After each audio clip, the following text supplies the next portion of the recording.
Hello everyone, in this video we will discuss about class 12 linear programming. Previous video में हमने already bounded region के question को cover कर लिया है. इस video में we will discuss about unbounded region and other type of problems that you can see under linear programming. Okay, so let's get started. ये NCERT का example ही है. Determine graphically the minimum value of the objective function. हमें function क्या given है minus 50x plus 20y. And ये हमें constraints given है. ये हमें पता है कि ये बहुत इंपॉर्टेंट होता है. यहाँ पर अगर गड़बड़ी करोगे तो पूरा क्वेश्चन गलत हो जाता है, इसलिए इसे प्रॉपरली सॉल्व करना है. जब हम लाइन पुराने पॉइंट्स रिकॉल करते हैं, जब अगर हमें कोई लाइन बनानी है तो उसके लिए मिनिमम 2 पॉइंट्स की रिक्वायरमेंट होती है किसी भी लाइन को बनाने के लिए. First point. नेक्स्ट, जब हम लाइन बनाते हैं तो ये जो हमारी इनइक्वालिटी हैं लेस देन ग्रेटर देन, इन्हें हम कंसिडर नहीं करते हैं. तो कोऑर्डिनेट्स फाइंड आउट करते हैं. सो फर्स्ट है हमारा constraint 2x minus Y. Line बना रहे हैं इसलिए इक्वल्स टू -5. तो सबसे सिंपल तरीका होता है x की वैल्यू 0 रख लेने का, x या y की वैल्यू. तो उससे हमें सिंपल कोऑर्डिनेट्स मिल जाते हैं. तो अगर मैं x की वैल्यू 0 रखूँगी तो मुझे y की वैल्यू 5 मिल जाएगी. मतलब 0 माइनस वाई इक्वल्स टू -5. तो क्लियरली y की वैल्यू 5 हो जाएगी. तो हमारा पहला पॉइंट क्या हो जाएगा 0,5. नेक्स्ट की बात करें, अगर मैं x को 1 रख लेती हूँ तो मुझे y की वैल्यू क्या मिल जाएगी 7 मिल जाएगी. यहाँ हमें क्या मिल गया 1,7. अब नेक्स्ट उसे कंसिडर करते हैं 3x plus Y equals to 3. तो अगर मैं x की वैल्यू 0 रख लूँ तो मुझे y की वैल्यू क्या मिल जाएगी 3. एंड अगर मैं x की वैल्यू 1 रखती हूँ तो मुझे y की वैल्यू 0 मिल जाएगी. आप ऐसे भी कर सकते हो कि y की वैल्यू 0 रखोगे तो आपको x की वैल्यू 1 मिलेगी. तो यहाँ से हमें कौन से पॉइंट्स मिल गए 0,3 एंड 1,0. अब नेक्स्ट कंस्ट्रेंट देखते हैं 2x minus 3y equals to 12. यहाँ अगर मैं y की वैल्यू 0 रखूँगी तो मुझे x की वैल्यू क्या मिल जाएगी 6 मिल जाएगी. कैसे 2x माइनस 0 इक्वल्स टू 12. तो क्लियरली हमें x की वैल्यू क्या मिल रही है 6 मिल रही है. तो हमारा पॉइंट क्या हो जाएगा 6,0. x, y के फॉर्म पर होता है इसलिए. ठीक है. तो वैसे अगर हम दूसरे पॉइंट की कंसिडर करेंगे तो अगर हम x की वैल्यू 9 रखेंगे तो हमें y की वैल्यू 2 मिल जाएगी. तो हमारा अगला पॉइंट क्या हो सकता है 9,2. अब ये जो हमें पॉइंट्स मिले हैं इन्हें हमें ग्राफ पर प्लॉट कर लेना है और लाइन को भी मार्क कर लेना है. ये हमें क्लियरली पता है, ये हमें बता रहा होता है कि कोई हमें नेगेटिव वैल्यू नहीं चाहिए है. नेगेटिव कंस्ट्रेंट है ये कि हमें नॉन नेगेटिव वैल्यूज ही चाहिए है. मतलब ये वाला फर्स्ट क्वाड्रेंट रहेगा. फर्स्ट क्वाड्रेंट का मतलब ये वाला. ओके. सो अब मैं वैल्यूज पॉइंट कर लेती हूँ, प्लॉट कर लेती हूँ, आप भी वही कर लो. ओके. सो यहाँ आप देख सकते हो मैंने सारे पॉइंट्स मार्क कर लिए हैं. पॉइंट्स को भी प्रॉपर तरीके से मार्क करना है. हर लाइन की जो उसकी इक्वेशन है उसे भी मार्क कर लिया है. जो y एक्सिस होता है उसकी इक्वेशन होती है x इक्वल्स टू 0 और x एक्सिस की इक्वेशन होती है y इक्वल्स टू 0. ठीक है. तो पूरी इक्वेशंस मार्क कर ली हैं लाइन की, देन पॉइंट्स मार्क कर लिए हैं. अब हमारी क्या बचती है, अब हमें इनइक्वालिटी फाइंड आउट करनी है. ठीक है, कि किस साइड पर रहेगा. तो शुरुआत करते हैं.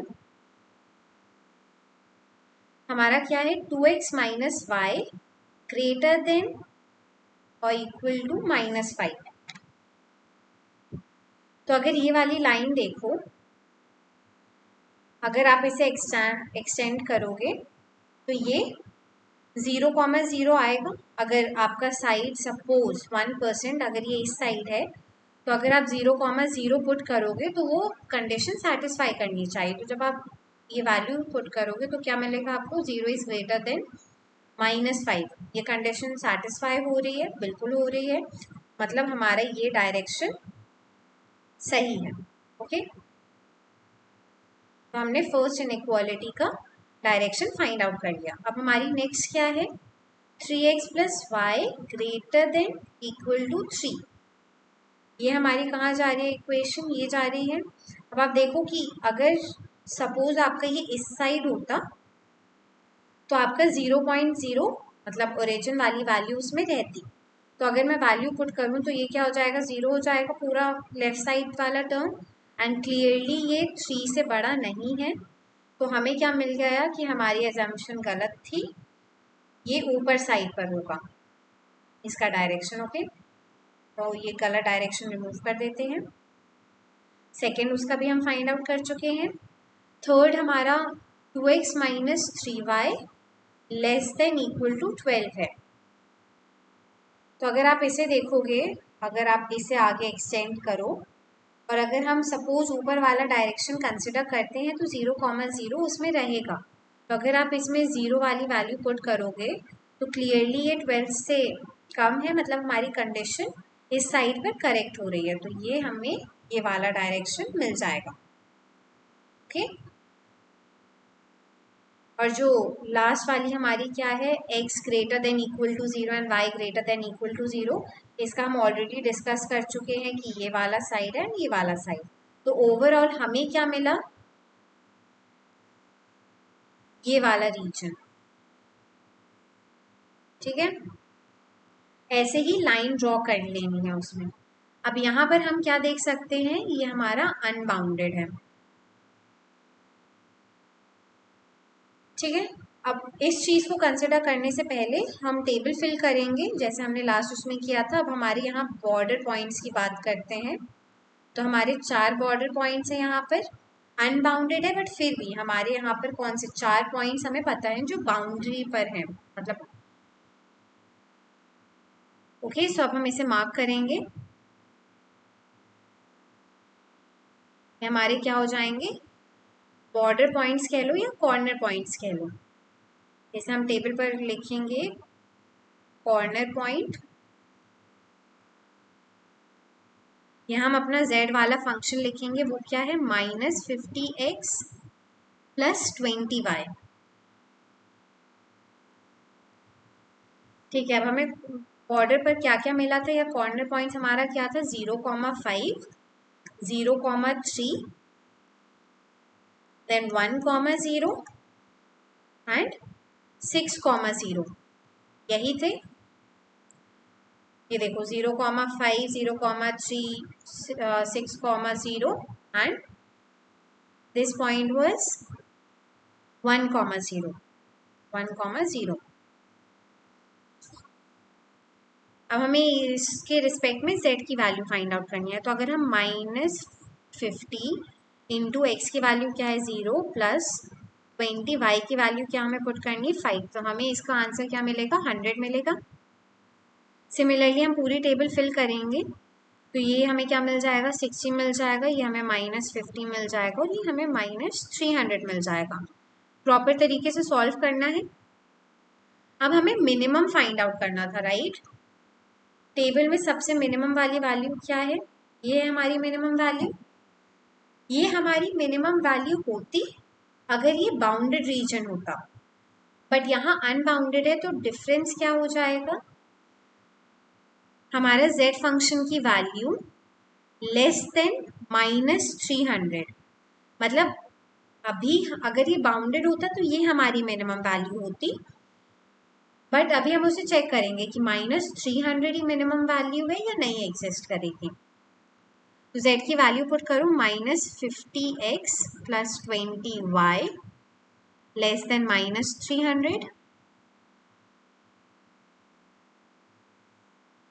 0 से 0 कट कर लो तो ये क्या हो जाएगा -5x plus 2y less than -30। 0 cut करने का मतलब अगर आप इस पूरी इक्वेशन को 10 से डिवाइड करोगे तो ये 0 एंड ये वाला 0 चला जाएगा। ओके, तो हमें फाइनल इनइक्वालिटी क्या मिली -5x plus 2y less than -30। Okay, अब हमें इस इनइक्वालिटी के लिए लाइन ड्रॉ करनी है। तो लाइन ड्रॉ करना होता है तो हम कैसे बनाते हैं, -5x plus 2y equals to -30। Okay, तो अब हमें वही कोऑर्डिनेट्स फाइंड आउट करने हैं। तो अगर मैं यहाँ पर x की वैल्यू 6 सपोज करती हूँ तो मुझे y की वैल्यू क्या मिल जाएगी, 0 मिल जाएगी। या आप ये भी कह सकते हो अगर y की वैल्यू 0 लोगे तो x की वैल्यू हमें 6 मिल जाएगी। दूसरी अगर हम कोई रैंडम वैल्यू की बात करें तो अगर x हमारा 8 हो जाएगा तो y की वैल्यू हमें 5 मिल जाएगी। तो हमारे दो कोऑर्डिनेट्स जो हमें मिले हैं, पॉइंट के कोऑर्डिनेट्स, वो क्या है, 6,0 एंड 8,5। ठीक है, अब हम वापस ऊपर जाएंगे। अब हमें यहाँ पर मार्क करना है, हमें 6,0 मिला था, 6,0 तो यही है, और दूसरा पॉइंट क्या था हमारा 8,5, तो ये रहा 8 एंड देन ये रहा 5। ओके, अब हम लाइन ड्रॉ कर लेंगे। ये मैंने लाइन ड्रॉ कर ली। अब यहाँ पर इसकी वैल्यू भी लिख देंगे, इस लाइन की इक्वेशन मतलब। तो ये क्या है, -5x + 2y = -30। ठीक है, अब अगर हम इनइक्वालिटी को कंसिडर करेंगे तो हमारे ये वाला रीजन आएगा। तो जब हम जो हमारे ओरिजिनल अनबाउंडेड रीजन था, अगर हम उसके साथ कंपेयर करें तो हमें क्या मिल रहा है, ये मिल रहा है, ये रीजन। ठीक है, अब हमारे अनबाउंडेड में केस क्या रहता है कि अगर जो हमने ये वाली जो इनइक्वालिटी है, अगर हमने इसे प्लॉट किया और पॉइंट्स, अगर कोई भी पॉइंट प्रीवियस फीजिबल रीजन से मैच कर रहे हैं तो इस केस में मिनिमम वैल्यू एग्जिस्ट नहीं करेगी। यहाँ पर आप देख सकते हो कि हमारा ये जो ब्लू वाला पार्ट है, ये वाला जो ब्लू वाला पार्ट है, ये हमारा ओरिजिनल मतलब जो पहला वाला फीजिबल रीजन था, इससे हमने मिनिमम वैल्यू फाइंड आउट की। बट यहाँ पर अनबाउंडेड रीजन था, इसलिए हमने z की कंपैरिजन में एक और इनइक्वालिटी लिखी, फिर हमने उससे लाइन बना के फिर से प्लॉट किया। तो यहाँ पर हमें क्या, पॉइंट्स भी मैचिंग मिल रहे हैं, मतलब उसी प्लेन पर लाई कर रहा है, उसी फीजिबल रीजन पे लाई कर रहा है। इसलिए हम यहाँ पर क्या कहेंगे कि इसका नो मिनिमम। ओके, यहाँ पर कोई मिनिमम एग्जिस्ट नहीं करेगा। क्यों नहीं एग्जिस्ट करेगा, क्योंकि जो हमारे पॉइंट्स हैं वो कोइंसाइडिंग है, मतलब प्रीवियस फीजिबल रीजन से जो अभी हमारा प्लेन निकला है वो कोइंसाइड कर रहा है, इसलिए इस केस में कोई एग्जिस्ट नहीं करेगा। अब सपोज यहीं पर, जस्ट सपोज वाली बात है, अगर यहीं पर हमारी कोई ये वाली लाइन होती है ना, ये वाला जो अभी आया है, मान लो ये पूरा ब्लैंक रहता और हमारी यहाँ पर कोई लाइन आती, तो क्लियरली -300 हमारा मिनिमम पॉइंट हो जाता, क्योंकि कोई भी पॉइंट कोइंसाइड नहीं कर रहा है। बट क्वेश्चन के अकॉर्डिंग क्लियरली ये कोइंसाइड कर रहा है, इसलिए यहाँ पर कोई मिनिमम एग्जिस्ट नहीं करे। तो इसलिए हम यहाँ पर क्या लिख सकते हैं, no minimum exists as it has common points। जो आपने नया इनइक्वालिटी प्लॉट की है, जो नई इनइक्वालिटी प्लॉट की है, तो उसके कॉमन पॉइंट्स हैं, इसलिए इसका कोई मिनिमम एग्जिस्ट नहीं करेगा। सिमिलर केस मैक्सिमम के साथ भी रहेगा, बस मैक्सिमम में क्या होगा, यहाँ आप मिनिमम कंसिडर कर रहे थे इसलिए लेस देन वाली कंडीशन ली है।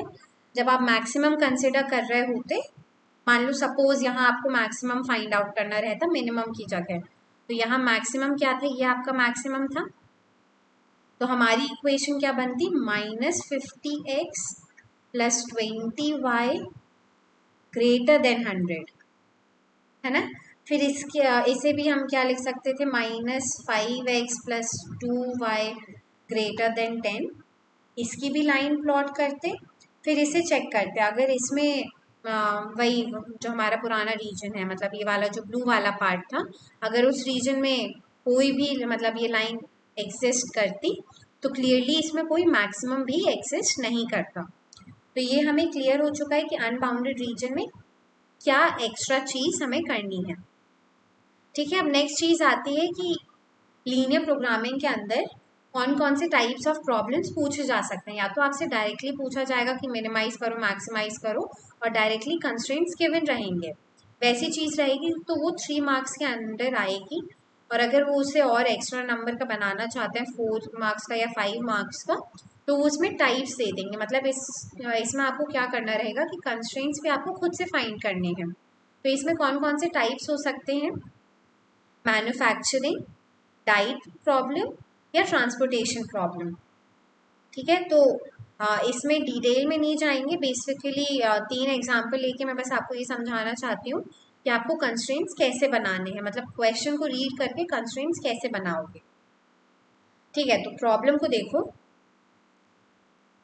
A dietitian wishes to mix 2 types of foods in such a way that vitamin contents of the mixture contain at least 8 units. At least का मतलब क्या है? Less than, greater than equal to. At least का मतलब होता है greater than equal to 8, मतलब minimum 8 तो होना ही चाहिए, है ना। एट मोस्ट का मतलब होता है मैक्सिमम। जब आप एटमोस्ट लिखोगे, अगर आपका एटमोस्ट वाला टर्म यूज है, उसका मतलब क्या हो रहा है? Greater than, less than equal to use होगा। और अगर एटलीस्ट है तो greater than equal to use होगा। ठीक है, तो आगे बढ़ते हैं। 8 units of vitamin A and 10 units of vitamin C. तो यहाँ आप देख सकते हो, यहाँ पर क्या है कि आपके पास फूड है 2 टाइप का, जिसमें विटामिन ए का कंटेंट क्या है? फूड 1 में क्या गिवन है कि 2 यूनिट्स पर केजी विटामिन ए होता है एंड 1 यूनिट पर केजी विटामिन सी होता है ना। तो ये आपने लिख लिया। रिक्वायरमेंट्स हमें क्या है? विटामिन ए हमें 8 चाहिए और सी हमें 10 चाहिए है। सिमिलरली हम फूड 2 के भी निकाल लेंगे कि उसके कंटेंट्स क्या है। ये आपका क्या था? फूड 1 में, ये जो आपका फूड 1 है उसमें 2 कंटेंट्स ऑफ विटामिन ए है and 1 content of vitamin C है। और सेकेंड फूड का विटामिन ए कंटेंट 1 है और विटामिन सी कंटेंट 2 है। ओके, अब यहाँ पर आपको कॉस्ट भी गिवन है। अगर आप फूड 1 परचेज करते हो तो आपको 50 रुपीज़ लगेगा, और अगर सेकेंड करते हो तो 70 लगेगा। ठीक है, तो हमें इस प्रॉब्लम को लीनियर प्रोग्रामिंग के अकॉर्डिंग करना है, ताकि जो कॉस्ट है उसे हम मिनिमाइज कर सकें। तो यहाँ हमारा z फंक्शन क्या है? सपोज अगर हम x यूनिट ले रहे हैं फूड 1 की और y यूनिट ले रहे हैं, मतलब x केजी यहाँ पर ऑलरेडी है कि अगर जो हमारा मिक्सचर है, बेसिकली क्वेश्चन क्या कह रहा है कि हम 2 डिफरेंट वेराइटी ऑफ फूड्स को मिक्स कर रहे हैं, और वेराइटी 1 को खरीदने के लिए 50 रुपीज़ लगता है, वेराइटी 2 को खरीदने के लिए 70 रुपीज़ लगता है। तो ऐसा कैसा मिक्सचर रहेगा कि कॉस्ट हमारी मिनिमम रहे। तो हमने सपोज कर लिया कि x केजी हमने खरीदा है फूड 1 का और y केजी खरीदा है हमने फूड 2 का, मतलब वो मिक्सचर में x केजी फूड 1 है और y केजी फूड 2 का प्रेजेंट है। तो हमारा कॉस्ट कितना हो जाएगा? 50 ऑफ x, क्योंकि x मतलब जो फूड 1 है उसे खरीदने में 50 रुपीज़ लगता है, प्लस 70 y। ठीक है, और इसे हमें क्या करना है? इसे हमें मिनिमाइज करना है। ओके, अब हमारी नेक्स्ट जो हम कंस्ट्रेंट्स की बात करेंगे तो वो कैसे बनाना है। पहले हम विटामिन ए की बात करते हैं। तो 2x plus y should be greater than equal to 8, मतलब हमें एटलीस्ट 8 यूनिट चाहिए, तो ये वाली कंडीशन लग जाएगी। अब हम विटामिन सी की बात करेंगे तो ये क्या हो जाएगा? x plus 2y greater than equal to 10, और ये वाली कंडीशन तो सब में सेम ही रहेगी कि x greater than equal to 0 and y greater than equal to 0। ये हम किस लिए लिखते हैं? ये हम लिखते हैं नॉन नेगेटिव कंस्ट्रेंट्स के लिए। ये वाला हमारा किसके लिए आया? ये हमारा विटामिन ए के लिए आया, और ये वाला हमने कंस्ट्रेंट लिखा है विटामिन सी के लिए। ठीक है, अब सिमिलरली हमें इसे प्लॉट करना है, ये दोबारा सॉल्व करके बताने की ज़रूरत है नहीं, मतलब ऐसा आप दोबारा प्लॉट करोगे, उसे चेक करोगे कि वो बाउंडेड है या अनबाउंडेड रीजन है। अकॉर्डिंगली अगर बाउंडेड रहेगा तो डायरेक्ट मिनिमम वैल्यू मिल जाएगी टेबल के थ्रू, और अगर अनबाउंडेड है तो वही जैसे प्रीवियस क्वेश्चन में हमने किया था, ये वाला जो हमने किया था ना, मिनिमम फाइंड किया, फिर जो हमारी फंक्शन था उससे इनइक्वालिटी फाइंड की, तो अनबाउंडेड के केस में वैसे सॉल्व करना है। ओके, अब हम नेक्स्ट क्वेश्चन को देखते हैं। ये हमारी एलोकेशन प्रॉब्लम है। ये क्या कह रहा है, A cooperative society of farmers has 50 hectare of land to grow two crops X and Y। मतलब X and Y को ग्रो करने के लिए हमारे पास 50 हेक्टेयर्स हैं। प्रॉफिट जो हमें मिलेगा क्रॉप X और Y से, मतलब अगर हमारी क्रॉप X है और Y है तो यहाँ से हमें कितना मिलेगा प्रॉफिट, 10,500, एंड यहाँ से हमें 9,000 प्रॉफिट मिलेगा। To control weeds, a liquid herbicide has to be used for crops X and Y at rates 20 liters and 10 liters per hectare। Okay, अगर आप वो यूज़ कर रहे हो तो यहाँ पर यहाँ का रेट 20 रुपीज़ रहेगा एंड इसका रेट 10 रुपीज़ रहेगा। ठीक है, further using a pond which collects drainage from this land, how much land should be allocated to each crop so as to maximize the total profit of the society। यहाँ पर हमें क्या करना है, maximise करना है। तो सपोज हमारे पास x हेक्टेयर है ऑफ लैंड x और y हेक्टेयर प्रेजेंट है ऑफ लैंड y। ठीक है, तो यहाँ हमें पहला क्या गिवन है, 50 हेक्टेयर उसके पास है टोटल ग्रो करने के लिए। तो हमें पहला क्या मिल गया, x plus y less than equal to 50। मतलब वो फार्मर या तो पूरे 50 पर कर सकता है या उससे कम एरिया पर करेगा, राइट। ये तो नहीं कि वो 50 से ज़्यादा उसे एरिया मिल रहा है, बिल्कुल पॉसिबल नहीं है। उसके पास 50 है तो या तो वो पूरा यूज़ करेगा या उससे कम यूज़ करेगा, इसलिए लेस देन इक्वल टू वाला साइन यूज़ हुआ है। तो हमें फर्स्ट कंस्ट्रेंट मिल गया है। सेकेंड हमारा बनेगा जो हमें कॉस्ट गिवन है उससे। तो हमें कॉस्ट क्या गिवन है, सॉरी ये कॉस्ट नहीं था, ये हमें लीटर्स गिवन है। तो यहाँ पर क्या है, 20x प्लस 10y क्या गिवन है, नो मोर देन 800। मतलब या तो ये 800 कर सकता है या उससे कम कर सकता है। तो ये हमें मिल गया। अगर हम इसे प्रॉपर तरीके से लिखेंगे तो इसे हम लिख सकते हैं 2x plus y less than equal to 80। समझ गए होगे कि 0 0 कैंसिल हो गए हैं, मतलब डिवाइड बाय 10 कर दिया है हमने। ठीक है, एंड यूजुअल वाली हमारी इक्वेशन कि ग्रेटर देन इक्वल टू 0 रहेगा। तो ये हमारी फर्स्ट इक्वेशन, ये हमारी सेकेंड इक्वेशन एंड ये हमारा थर्ड, मतलब equation in the sense constraints हमें गिवन है। अब अगर हम अपने ऑब्जेक्टिव फंक्शन की बात करें z की, तो ये क्या है, प्रॉफिट की बात हो रहा है। प्रॉफिट हमारा क्या हो रहा है, 10,500x प्लस 9,000y। मतलब वाई लैंड के लिए आपका क्या लगता है, वाई क्रॉप के लिए 9,000 लगता है प्रॉफिट, मतलब आपको 9,000 प्रॉफिट मिलता है, और एक्स क्रॉप के लिए 10,500 मिलता है। और हमें इससे क्या करना है, मैक्सिमाइज करना है। तो सेम चीज़ प्रीवियस क्वेश्चंस में क्या था कि आपको कंस्ट्रेंट्स ईजिली गिवन थे। इस क्वेश्चन में आपको सिर्फ कंस्ट्रेंट फाइंड करना है, बाकी पूरा प्रोसीजर सेम रहेगा।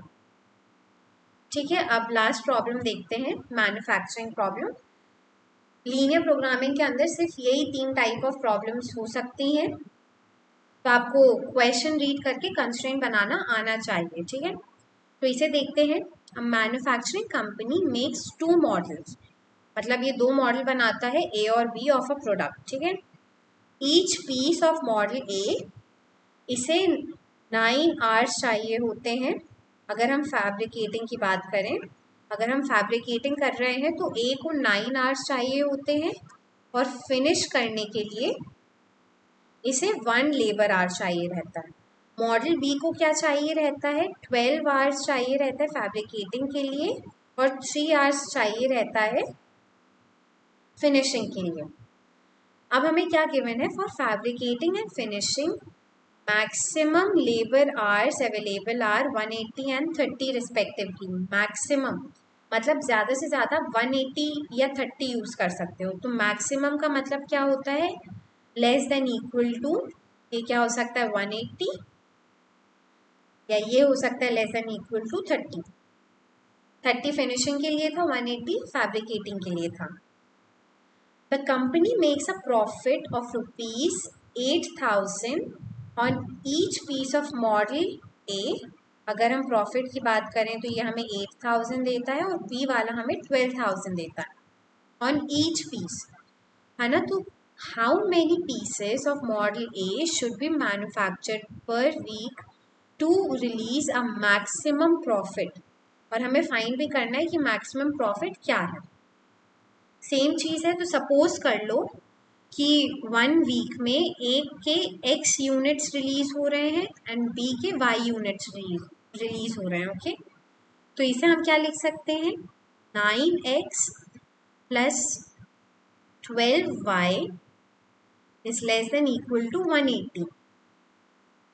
ठीक है, अगर हम इसे दूसरे तरीके से लिखेंगे, अगर हम इसे 3 से डिवाइड कर दें तो ये क्या हो जाएगा, 3x plus 4y less than equal to 60। Okay, तो ये हमारा हो गया पहला कंस्ट्रेंट। दूसरा हम फिनिशिंग के बारे में बात करेंगे। तो फिनिशिंग क्या कह रहा है, x plus 3y less than equal to 30। ये हो गया हमारा दूसरा कंस्ट्रेंट। और लास्ट कंस्ट्रेंट तो हम खुद ही लिखते हैं कि x की value greater than equal to 0, y की value greater than equal to 0।